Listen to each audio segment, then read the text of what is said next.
Il-Pulizija se tkun qed tressaq lil Matthew Grech il-qorti akkużat li promuova prattiċi ta' konversjoni brabta mal-orjentazzjoni sesswali, dak magħruf aħjar bħala gay conversion therapy.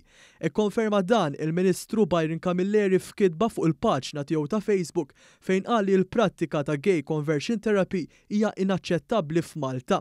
Infatti, Malta kienet l-ewwel membru stat tal-Unjoni Ewropea u fost l-ewwel pajjiżi fid-dinja li għamlet rejat kriminali din it-tip ta' terapija li Grech qed ikun akkużat biha. Kien l-akkużat innifsu li f'messaġġ irregwardjat għal se jkun qed jitressa quddiem il-qorti kriminali wara li pparteċipa f'diskussjoni tas-sit PM News. Matthew Grech huwa membru ta' River of Love u pubblikament għal aktar minn darba għal huwa kien persuna omosessuali u għax sab li l-Alla ħareġ minnha. Fuq il-profil tiegħu ta' Facebook Grech qal li jista' jeħel multa sa massimu ta' 5,000 euro jew imur il-ħabs għal massimu ta' 5 xhur.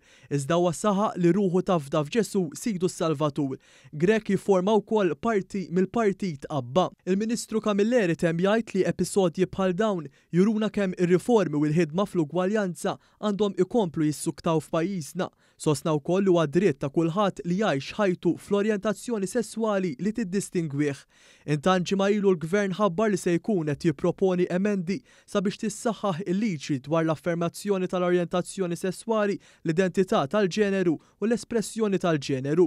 Is-Segretarju Parlamentari għal Riformi u l-Ugwaljanza Rebecca Buttigieg kienet qalet li l-emenda tinkludi d-definizzjoni tar-reklamar u tagħmilha illegali li jsir reklamar biex tħajjar persuni jirċievu servizzi qarrieqa bl-iskop li jippruvaw ibidlu l-orjentazzjoni sesswali tal-individwu.